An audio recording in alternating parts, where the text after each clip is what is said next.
pessoal gelar, né? Central de Juruena. Centra aí, pessoal. Não tá assusta não, hein? Olha aí, o celular de Márcio ligou, polícia.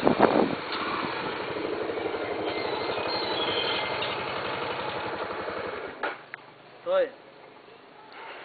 É. Descarado, hein? Ah. Quem tem?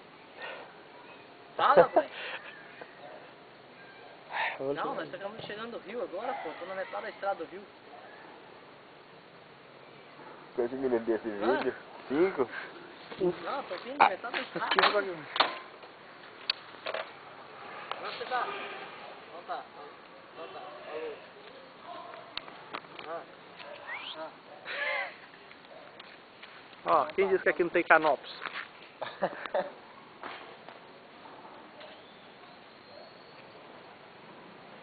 vendo aquele lugarzinho da autoescola ali? Ah, aqui, né? Lanchonete.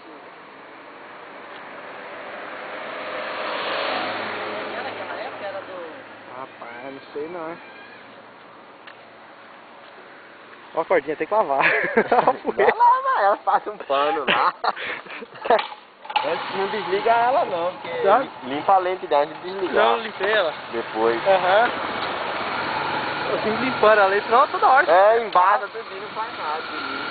A nave do Gilmar afogou ali, ó. Desliga a seta aí, maluco.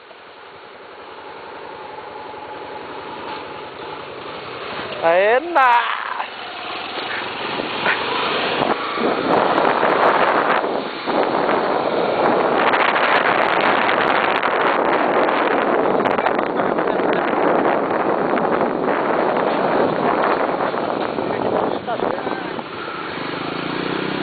Pit stop, fazer um lance depois aí. Agora, Mais tarde, pô. Tomar um banho.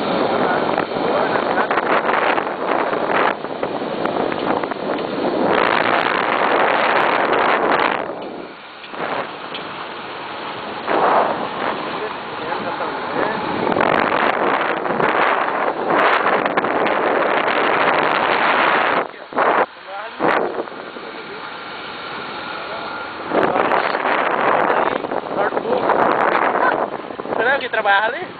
Fazer o contorno de subir. Aqui? Já sobe pra cima. Faz o contorno e sobe.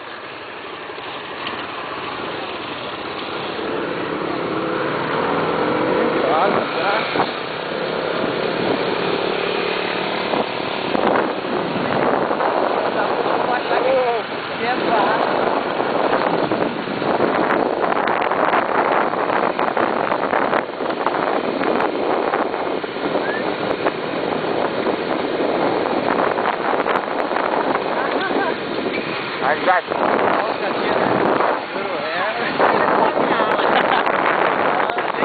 Você é pesado.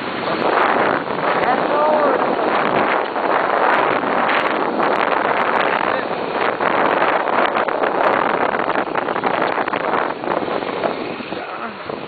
Vamos lá. Preferência quem chega primeiro. Chega a mão. Tá devagar demais. Com dois traços.